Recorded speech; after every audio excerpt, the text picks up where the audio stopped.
सभी प्रेस बंधुओं का हम लोग स्वागत करते हैं, अभिनंदन करते हैं। आज जो भारतीय राजनीति के अंदर इन लोकतांत्रिक परंपराओं का निर्वहन करते हुए इस बार जो हमारा इंडिया गठबंधन हुआ है, उसी के चलते आज मंडी जिला के अंदर हमारे तमाम जो नेता हैं विभिन्न घटक दलों के, वो आप लोगों से रूबरू होंगे। मैं जिला कांग्रेस कमेटी की अध्यक्ष होने के नाते मैं जितने भी हमारे सहयोगी आज प्रेस वार्ता में अपने विचार साझा करेंगे आप लोगों के साथ, उनमें सबसे पहले हमारे शाद भारद्वाज जी जो सीपीएम के हमारे बहुत बड़े नेता हैं और राज्य सचिवालय जो इनका होता है उसके माननीय सदस्य हैं, माननीय देशराज जी शर्मा जो सीपीआई के पूर्व प्रदेश सचिव रहे हैं, बार काउंसिल के हमारे माननीय सदस्य रहे हैं, वो आज हमारे बीच में हैं। श्री भूपेंद्र गुलेरिया जी जो जिला सचिव हैं, राज्य सदस्य हैं सीपीआई के। श्री जोगिंदर वाडिया जी जो हमारे जिला कमेटी के माननीय सदस्य हैं सीपीआई के और अध्यक्ष हैं किसान सभा जिला मंडी के। श्री राजेश शर्मा जी बल से हैं और वो जिला सीपीआई के माननीय सदस्य हैं। श्री सुरेश सरवाल जी, श्रीमती वीना वैद्य जी, ये तमाम लोग सीपीआई के बहुत बड़े नेता हैं मंडी जिला से। श्री अजय वैद्य जी जो शहरी कमेटी के माननीय सदस्य हैं सीपीआईएम से, उनका भी मैं अभिनंदन करना चाहता हूं। श्री ललित ठाकुर जी जो पेशे से वकील हैं, अधिवक्ता हैं, जाने माने मंडी जिला में, वो सीपीआई के एक बहुत बड़े नेता हैं, उनका भी यहाँ पे स्वागत है। श्री रमेश गुलेरिया जी जो शहरी कमेटी के सदस्य हैं और सीपीआईएम से संबंध रखते हैं। उसके साथ साथ मैं अभिनंदन करना चाहूँगा आज जो हमारे आम आदमी पार्टी के भाई शेर सिंह जी जो प्रदेश उपाध्यक्ष हैं आम आदमी पार्टी के। श्री राकेश रावत जी जो मंडी जिला अध्यक्ष हैं आम आदमी पार्टी के। श्री बलवंत सोनी जी जो उपाध्यक्ष हैं जिला आम आदमी पार्टी के। श्री हरदेव जी और श्री पवन जी जो जिला महामंत्री आम आदमी पार्टी का कार्यभार यहाँ जिला के अंदर देख रहे हैं, वो भी आज इस कांग्रेस में यहाँ आए हैं। उसके बाद श्री बंसीलाल जी जो हमारे ब्लॉक प्रेसिडेंट है बल से और आम आदमी पार्टी के एक सक्रिय नेता रहे हैं, इन्होंने अपना जीवन जो है बहुत समाज सेवा में लगाया है। आपका भी स्वागत है इस प्रेस वार्ता के अंदर। और श्री टिकेंद्र ठाकुर जी जो हमारे ब्लॉक जनरल सेक्रेटरी हैं बल से आम आदमी पार्टी के। श्री श्यामलाल जी जो पूर्व में रत्ती पंचायत और मलखेड़ पंचायत के माननीय प्रधान रहे हैं और जिला संगठन महामंत्री के रूप में जो है आम आदमी पार्टी का कार्यभार जो है देख रहे हैं। इन सब महान जो आज हमारे पास लोग बैठे हैं, माननीय नेता बैठे हैं, मैं इनका स्वागत करता हूं जिला कांग्रेस कमेटी की तरफ से। और आज देश के अंदर जो ये चुनाव होने जा रहे हैं और जितने भी कांग्रेस पार्टी के या इंडिया गठबंधन जो हमारा बना है उसके जितने भी घटक दल हैं, आज एक सामूहिक प्रयास से देश की दिशा और दशा बदलने की जो आवश्यकता इस समय हिंदुस्तान के अंदर आन पड़ी है, हम अपने सामूहिक कामों से और सामूहिक नेतृत्व से हिमाचल प्रदेश के अंदर भी चारों की चारों सीटें जो है वो जो हमारा गठबंधन है वो जीतेगा। जो हमारे कांग्रेस के प्रत्याशी हैं और जितने भी हमारे लोग बैठे हैं वो कांग्रेस के प्रत्याशियों के लिए दिन रात काम कर रहे हैं। और जैसा मैं ये कहना चाहता हूँ कि आज मोदी साहब की सरकार जो 10 साल के अंदर भारतवर्ष के अंदर काम कर रही थी और जो अपेक्षाएं लोगों को थी वो आज पूरी नहीं हो पाई। आज भाई शाद भारद्वाज जी जो हमारे सीपीआईएम के बहुत बड़े नेता हैं, जोगिंदरनगर से जिन्होंने जिला परिषद का चुनाव भी जीता है। मैं विनती कर रहा हूं उनसे कि वे आपसे रूबरू हों।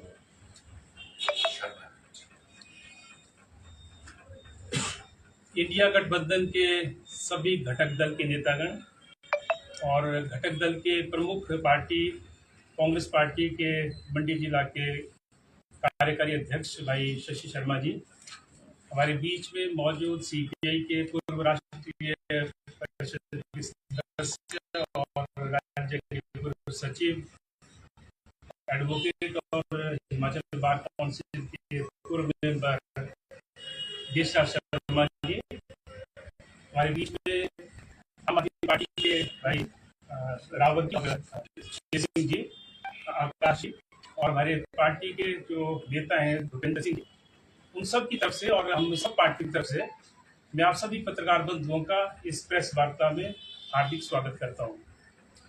जैसा आप सबको मालूम है और भाई शशि शर्मा जी ने एक रूपरेखा बांध दी है, ये चुनाव पूरे हिंदुस्तान के स्तर पर होने जा रहा है।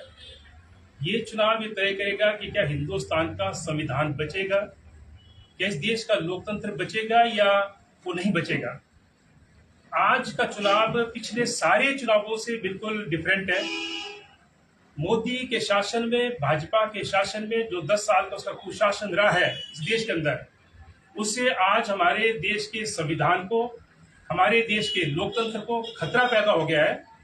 और उसके पीछे जो उनका 10 साल का कुशासन, उसके कुछ उदाहरण हम आपके पास सामने रखना चाहेंगे।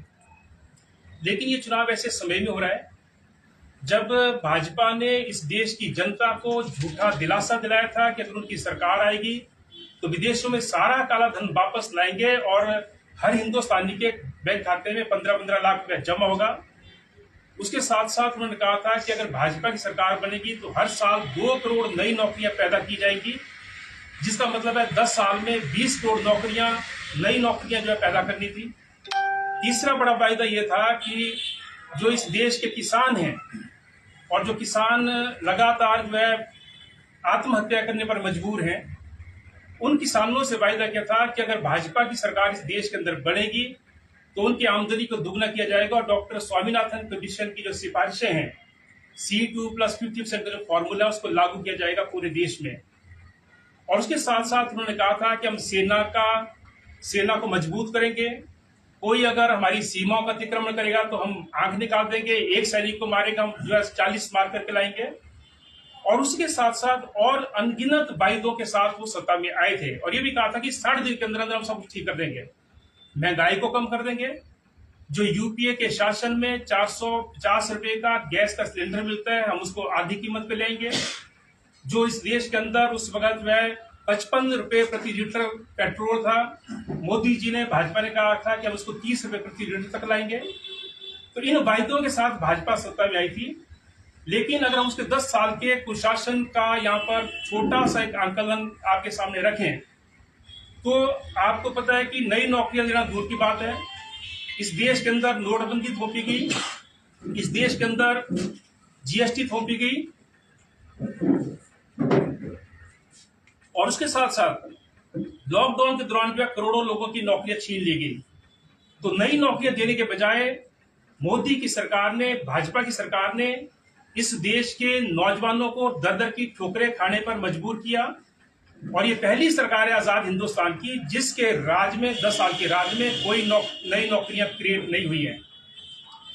दूसरा, जो किसानों से वायदा किया था उस वायदे को पूरा नहीं किया, बल्कि जब किसानों ने अपनी मांगों के लिए दिल्ली जाना चाहा सरकार से अपनी मांगे रखने के लिए, तो रास्ते पे बैरिकेड लगाए गए, किल्ले गाड़ी गई, गंदे पानी की बौछारें की गई, लाठीचार्ज किया गया, गोलियां चलाई गई।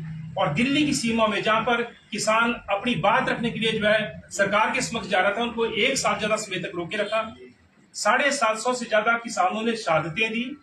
और उसके बाद जो 3 काले कानून मोदी सरकार ने किसानों के ऊपर थोपे थे, इस देश के अंदर मजदूरों, किसानों, छोटे दुकानदारों, नौजवानों, छात्रों की जो एकता बनी, उस एकता के बलबूते पर उनको पीछे धकेला। और उसके साथ साथ हम देखें कि जिस सेना को मजबूत करने की बात कही गई थी, ये सरकार पहली सरकार है जो अग्निवीर योजना लेकर के आई है। और अग्निवीर योजना के साथ साथ इस सरकार ने देश के करोड़ों नौजवानों के सपनों को चकनाचूर किया है। ये मोदी सरकार ने, ये पहली सरकार है जिसने इस तरीके की नीति लाई है कि 4 साल की नौकरी होगी, यानी कि जो 18 साल और उससे पहले जो युवा या किशोर भर्ती हो जाएगा वो 22 साल की उम्र में रिटायर हो जाएगा। यानी कि मोदी जी 74 साल की उम्र में नौजवान हैं, वो इस देश का चुनाव लड़ सकते हैं, वो प्रधानमंत्री बन सकते हैं। लेकिन जो हमारे बच्चे हैं वो 22 साल की उम्र में युवा नहीं रहेंगे उनकी नजर में, तो उनको 22 साल की उम्र में रिटायर किया जाएगा। और सिर्फ रिटायर नहीं किया जाएगा कि सेना में अगर कहीं पर वो शहादत पाते हैं, क्योंकि सिर्फ 6 महीने की ट्रेनिंग होगी, 6 महीने की ट्रेनिंग के बाद अगर कहीं पर बॉर्डर में टेंशन होगी, कहीं पर जो है टकराव होगा, कहीं युद्ध की स्थिति होगी, तो उनको वहां पे झोंका जाएगा। और अगर वो बच्चे वहां पर शहादत देते हैं तो उनको शहीद का दर्जा नहीं मिलेगा, और उसके साथ साथ उनके परिवारों को जो सामाजिक सुरक्षा मिलती है सेना के सैनिकों के परिवारों को, वो सुरक्षा नहीं मिलेगी। और जब वो रिटायर होकर वापस आएंगे तो उनको कोई जो है कैंटीन की सुविधा या फिर उनको जो है कोई पेंशन की सुविधा नहीं है। तो ऐसे समय में ये चुनाव हो रहा है कि एक तरफ आपने लोक लुभावन नारे दिए, वायदे किए, और दूसरी तरफ आपने जो उसका उल्टा काम किया है। तीसरी बात हमें कहते हैं कि पिछले 10 सालों में इस सरकार ने जितनी इस देश के अंदर संवैधानिक संस्थाएं हैं, जितनी इस देश के अंदर डेमोक्रेटिक संस्थाएं हैं, जितनी जांच एजेंसियां हैं, उनका दुरुपयोग किया है। हमारी संसद के अंदर जो है चर्चाएं नहीं होनी थी बिलों को लेकर के, बार बार अध्यादेश लाए, उसको अगर बिल की शक्ल में लाए तो वहां पर चर्चा नहीं होनी थी। तो जो लोकतंत्र है, हमारा संसदीय लोकतंत्र है, उसका खुल्लम खुल्ला उल्लंघन जो है बीजेपी ने किया है। तीसरी ताकत नहीं है हमारे देश में, सीधा सीधा ध्रुवीकरण हुआ है। एक तरफ जो है एनडीए का धड़ा है जो 10 साल से सत्ता में है, और दूसरी तरफ इंडिया का धड़ा है जिसमें बहुत सारी पार्टियां हैं, जिसमें मुख्य पार्टी उसमें कांग्रेस है, उसमें आम आदमी पार्टी है, उसमें सीपीआई है, सीपीआईएम है, उसमें जनता दल है सेक्युलर, और उसके साथ साथ जो है समाजवादी पार्टियां और डीएमके वगैरह बहुत सारी पार्टियां हैं। ऐसी जो है दूसरी तरफ भी कई पार्टियां हैं।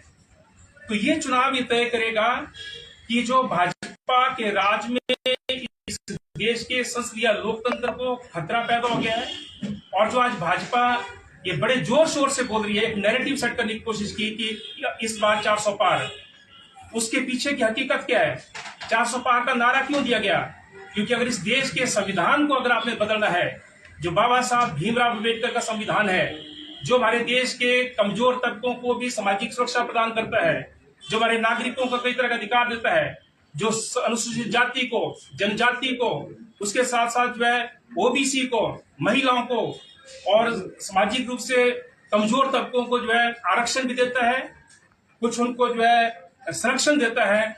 मोदी साहब की सरकार इस देश के अंदर वो जो है सीधे तौर पर मनुस्मृति थोपना चाहते हैं, और वो जो है हमारे देश के संविधान को बदलना चाहते हैं। और जब तक 3/4 बहुमत नहीं आएगा तब तक वो संविधान बदला नहीं जा सकता है। इसलिए 400 पार का नारा है। लेकिन 400 पार का नारा टाइम फिक्स हुआ है, ये हम आपको बताना चाहते हैं। ये भाजपा नैरेटिव जरूर सेट करना चाहती थी, लेकिन इस वक्त देश के अंदर भाजपा के खिलाफ अंडर करंट है। नौजवान परेशान है, वो भाजपा से दुखी हो गए, उनके जुमलों से दुखी हो गए हैं। इस देश का कर्मचारी जिसकी ओपीएस हो, हर राज्य के अंदर जो है वो बोलते हैं हम ओपीएस नहीं लाएंगे। इस देश के अंदर जो जनता की सुविधा को छीना जा रहा है।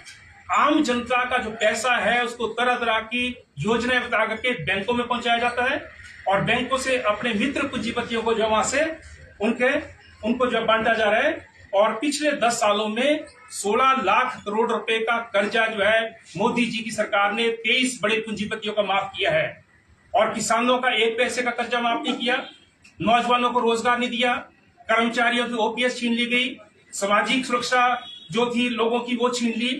तो इस आधार पर ये जो 2 धड़ों का चुनाव है, हमारा ये मानना है कि दक्षिण भारत के जो 4-5 राज्य हैं वहां पे चुनाव समाप्त हो गए हैं, और वहां पर बीजेपी पूरी तरह से साफ है। चाहे आंध्र प्रदेश है, तेलंगाना है, आपका तमिलनाडु है, आपका पौंडीचेरी है या केरल है, भाजपा 0 है। और जो उत्तरी भारत है और उसके साथ साथ जो हिंदी पट्टी का पूरा इलाका है, उसमें महाराष्ट्र भी अगर आप जोड़ दें तो वहां पिछली बार वो पीक पर गए थे, लेकिन इस बार हर राज्य के अंदर उनको चुनौती मिल रही है। और 400 पार का नैरेटिव देने की कोशिश करने वाली भाजपा को 150 सीटें प्राप्त करने के लाले पड़ गए हैं, और इसलिए हम लोग यहाँ पर इकट्ठा हुए हैं। ये सिर्फ मंच साझा करने के लिए हम इकट्ठा नहीं हुए हैं। हमने तय किया, और हमारी पार्टी सीपीआईएम ने भी तय किया पूरे हिमाचल प्रदेश के अंदर, और हम लग गए हैं कि हिमाचल प्रदेश में वैसे तो मंडी लोकसभा का चुनाव हमने भी 3 बार लड़ा, पिछले 3 चुनाव लगातार सीपीआई सीपीएम ने ज्वाइंटली। हमारे वामपंथ एकता के आधार पर। और हम जो है कांग्रेस भाजपा के बाद तीसरे नंबर की पार्टी यहाँ पे रही है तीनों चुनावों में। आम आदमी पार्टी ने भी एक बार 14 में चुनाव लड़ा है। लेकिन जब इंडिया गठबंधन पड़ा है तो हमने तय किया, पहले हम चाह रहे थे कि मंडी लड़े, लेकिन हमने तय किया एक एक सीट इंपॉर्टेंट है और हमारे से ज्यादा, मेरी पार्टी से ज्यादा या हमारे किसी उम्मीदवार से ज्यादा हमारे लिए देश इंपॉर्टेंट है, हमारे लिए संविधान इंपॉर्टेंट है, हमारे लिए जो है इस देश का लोकतंत्र इंपॉर्टेंट है। और लोकतंत्र जो है हजारों हजार लोगों की शहादतों के बाद बना है और जिसमें जो है भाजपा और उसकी धारा के जो लोग थे उनका आजादी के संघर्ष में कोई कंट्रीब्यूशन नहीं है। Not even a single person, किसी ने जो है आजादी के संघर्ष में हिस्सा नहीं लिया है। और आज वो लोग सत्ता में हैं, इस देश के लोकतंत्र को खत्म करना चाहते हैं, हम उसकी इजाजत नहीं देंगे।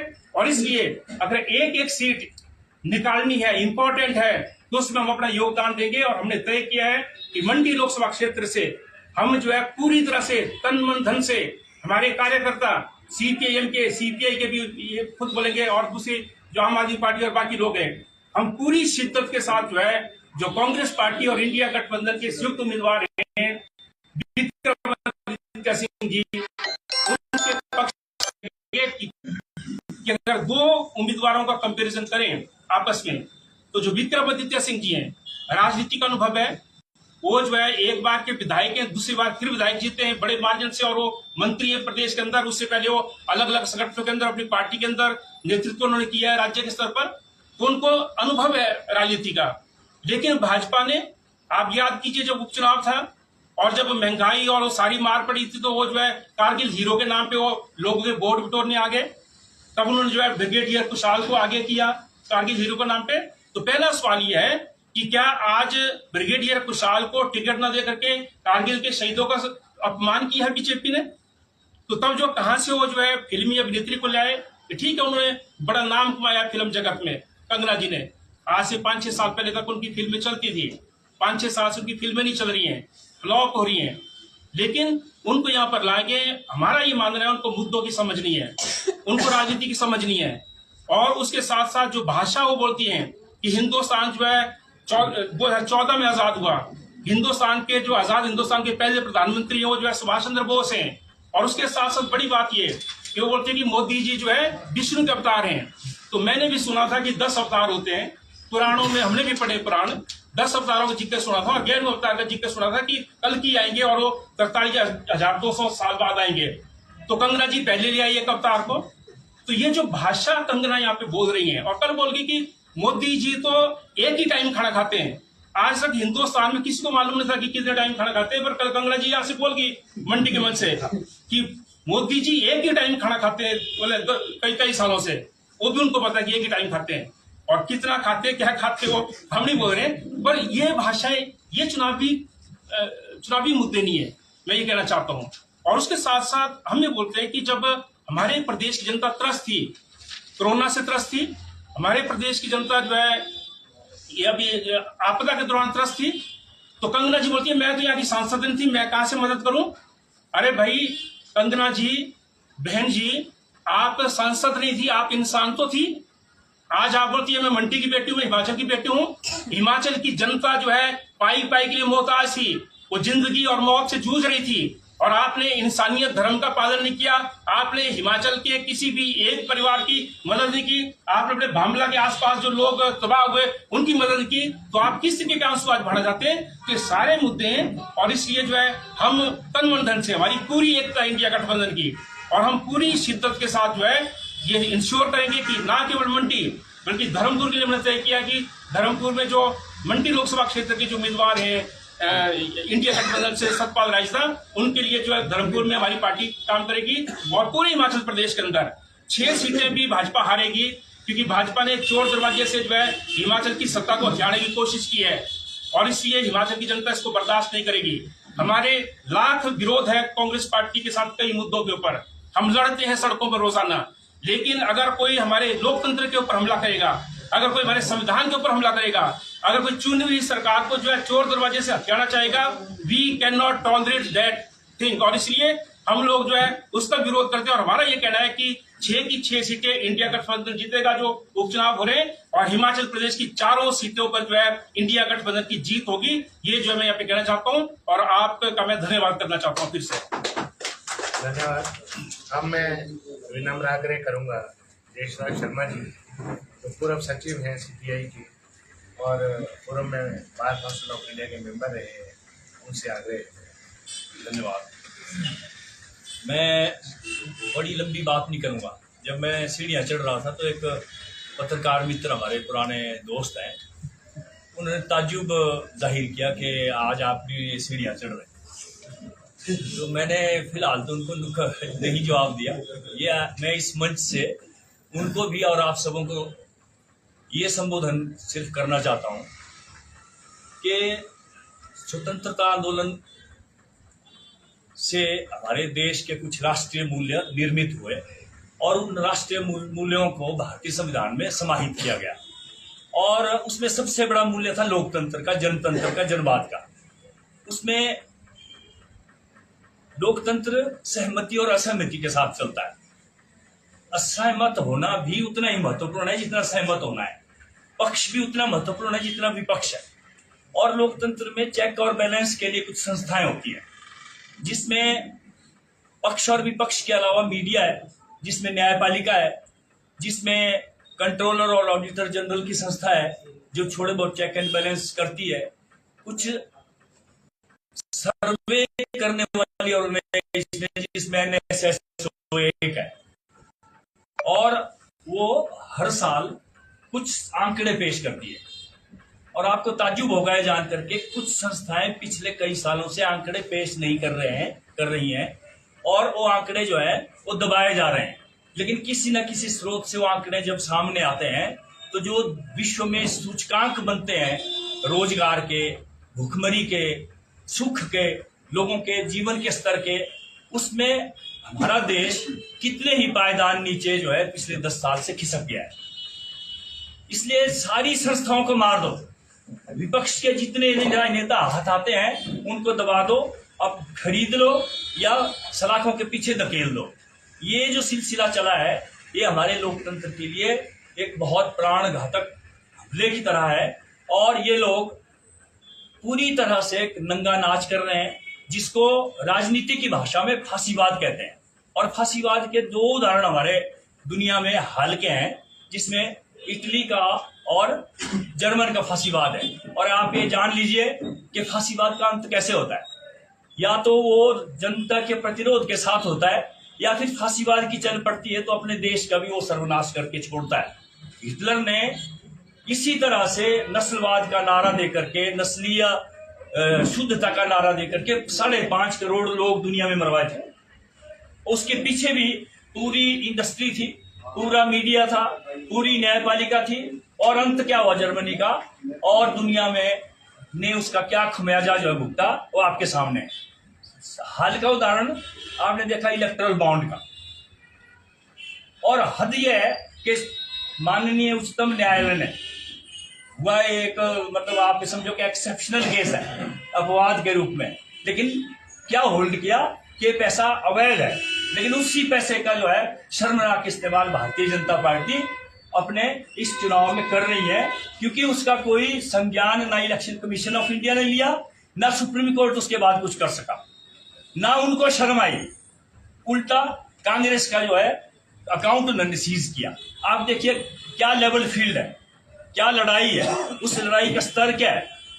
इसलिए मैं बहुत विस्तार में नहीं जाऊंगा, मैं सिर्फ ये कहना चाहूंगा कि इनका एक एजेंडा ये है कि देश में फांसीवाद थोपना है, देश में तानाशाही थोपनी है, और पूरे के पूरा जो संसाधन है देश के वो उन्होंने अपने मित्र जो पूंजीपति हैं उनके हाथों बेच देने हैं, और देश को इतना कंगाल करके छोड़ना है कि बेचने के लिए भी कुछ ना रहे।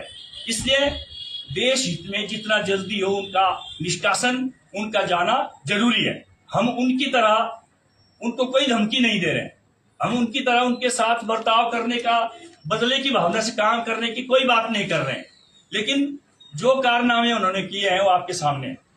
इसलिए मैं कॉमरेड खुशहाल भारद्वाज की बात को एंडोर्स करते हुए उसमें ज्यादा विस्तार से ना जाते हुए ये घोषणा करना चाहता हूं कि हम जो वामपंथी पार्टियां हैं पूरी शिद्दत के साथ विक्रमादित्य सिंह की उम्मीदवारी का समर्थन करते हैं और हमारा एक एक कार्यकर्ता जो है वो इस तानाशाही फांसीवादी सरकार को हराने के लिए काम करेगा। आपका बहुत धन्यवाद, आप आए, अपना कीमती समय देकर के, आपका सहयोग मिलता रहे। नमस्कार। इसी कड़ी में मैं अब अनुरोध करूंगा इंजीनियर श्री शेर सिंह जी, जो प्रदेश उपाध्यक्ष हैं आम आदमी पार्टी के, कि वे आपसे मुखातिब होकर कुछ शब्द कहें। शेर सिंह जी। मंच पर उपस्थित सभी नेतागण तथा समस्त पत्रकार बंधु, पूरा जो हमारे नेता बैठे हुए मंच पे, उन्होंने पूरा मोदी जी की जिस तरह से कार्यशैली है और जिस तरह से पूरा देश इन नीतियों से त्रस्त है, उसके बारे में बात होती है। ये चीज बीच में भी बात था कि पूरे देश में अगर कोई सबसे सुंदर लोकतंत्र है और सबसे सुंदर कोई संविधान है तो भारतवर्ष का संविधान है। लेकिन आज धीरे धीरे जो बुद्धिजीवी वर्ग है, पढ़ा लिखा वर्ग है, वो ये सोचने पे मजबूर हो रहा है, क्या ये लोकतंत्र, क्या ये संविधान क्या सचमुच आगे भी रहेगा? और अगर ये सोच पनप रही है तो इसका मतलब है कहीं तो दाल में कुछ काला है।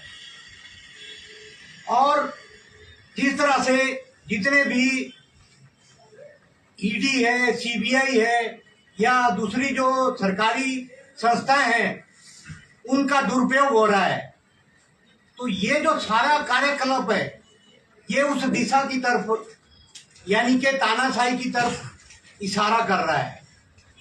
तो आज जैसे समय हो गया है कि अगर आज हम सब जो बुद्धिजीवी वर्ग हैं या जो लाइक माइंडेड पर्सन्स हैं वो इकट्ठा नहीं होंगे तो आने वाली पीढ़ियां हम सबको माफ नहीं करेगी।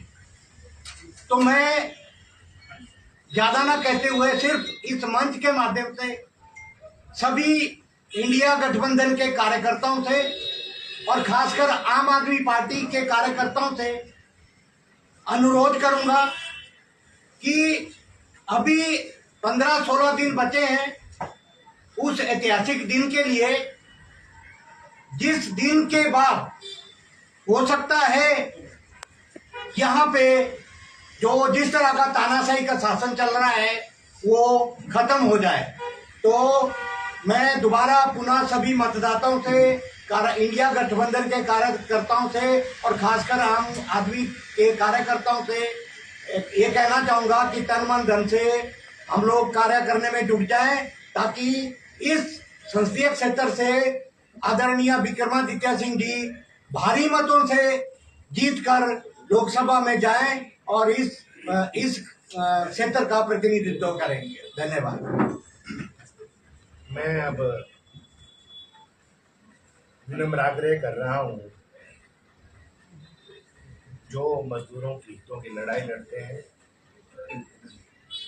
पूरे जिला के अंदर मजदूरों की आवाज़ है। हमारे सीटों के जिला अध्यक्ष हैं और सीपीआईएम के हमारे जिला सचिवालय के माननीय सदस्य हैं, मेरे बड़े भाई समान भूपेंद्र गुलेरिया जी। उनसे अनुरोध करूंगा कि आज इस प्रेस वार्ता को संबोधित करें। मेरा सभी मीडिया के बंधुओं को नमस्कार और मंच पे जो सभी राजनीतिक दलों के हमारे पदाधिकारी हैं, सबसे पहले मैं मीडिया के लोगों को जानकारी तो होगी है, पर एक बधाई देना चाहता हूं कि इस मोदी सरकार की तानाशाही का एक जो हमला हुआ था मीडिया के ऊपर, इसमें एक प्रवीर प्रकाश न्यूज़ क्लिक चलाते थे, आपको पता है उनको जेल में रखा गया था और आज माननीय सुप्रीम कोर्ट ने उनको मतलब उससे राहत मिली है, उनको डिमांड मिल गई है। तो ये सारे उदाहरण हैं, चाहे वो मीडिया है चाहे दूसरे लोग हैं, कोई भी जो बोलेगा उसके खिलाफ जो है ये तानाशाही जो सरकार है वो काम कर रही है। मैं केवल 2-3 बातें कहूंगा क्योंकि बाकी बातें हो चुकी है। इस सरकार के समय में जो आम लोगों के लिए, मजदूरों की बात करने के लिए मुझे बोला गया है, सबसे बड़ा एक जो स्कीम है, एक एक्ट है जो पिछली यूपीए सेकंड के टाइम एक कानून बना था मनरेगा के नाम से, जिसको मालूम था, उसमें भी मुखिया उसमें मांग के रूप में, समर्थन के रूप में हमारा जो वामपंथी पार्टियों के 62 MP उस समय हुआ करते थे। तो हमारे मांग के चलते और यूपीए 2 ने उसको लागू किया था। मोदी सरकार ने उसका जो बजट है, जो 1,500 करोड़ जो उसकी रिक्वायरमेंट है, वो आज उसको घटा के 60,000 करोड़ कर दिया है। लोगों को जो 100 दिन के रोजगार की गारंटी थी वो उससे नहीं मिल रही है, 40-50 दिन का रोजगार उससे मिल रहा है। तो एक दूसरा जो रोजगार का स्वरूप है, जो स्थायी रोजगार होता था, जो कॉन्ट्रैक्ट पे भी होता था, और अब उसको पार्ट टाइम पे ले आए हैं, 1 घंटा 2 घंटा 2 साल का 4 साल का, इस तरह का जो रोजगार है वो लेके आए हैं। सबसे बड़ा हमला जैसे किसानों पे हुआ था और किसानों ने उसको लड़के हासिल किया, और वो जो 3 कृषि कानून थे उनको वापस लेने पड़े सरकार को। उसी तरह के 4 काले जो कानून है, जो 44 श्रम कानून है, उनको खत्म कर दिया इस सरकार ने। उनको 4 एक तरह से जो श्रम कोड है उसमें बदल के, हालांकि वो पारित हो गया संसद में, मगर मजदूरों के आंदोलन के चलते, विरोध के चलते अभी भी जो है मोदी सरकार उसको लागू नहीं कर पा रही है। और हम ऐसा चाहते हैं कि इस सरकार को हटाए बिना, नहीं तो वो अगली बार जैसा वो नारा दे रहे हैं, अगर वो फिर से आते हैं तो डेफिनेटली वो फिर से, चाहे कृषि कानूनों की बात है, वो कई गाहे बगाहे बीजेपी के लोग बोलते हैं कि अगर हम आएंगे तो हम फिर से लागू कर देंगे, हम उनको कृषि कानूनों को फिर ले आएंगे। जो श्रम कानून लागू मतलब पारित कर दिए, लागू नहीं कर पा रहे, उनको लागू करेंगे। तो हमारा ये मानना है कि मजदूरों के हक के लिए जो 1925 से लेकर 2014 के अंदर सबसे लास्ट का जो एक श्रम कानून बना था रेडी फड़ी वालों के अधिकार के लिए, स्ट्रीट वेंडर एक्ट के नाम से, और तो वो जो 44 कानून है, इस मोदी सरकार ने उनको खत्म कर दिया। और हम जो जितने भी मजदूरों के संगठन है, और हमारा मजदूरों के संगठन के नाते भी हमने सीटू के बैनर के तले एक मजदूरों का घोषणा पत्र जारी किया है, बनाया है। उसको हर मजदूर तक, हर गांव में जहां भी हमारा मजदूरों का संगठन है, ढांचा है, उसके अंदर उस मजदूरों के घोषणा पत्र को भी ले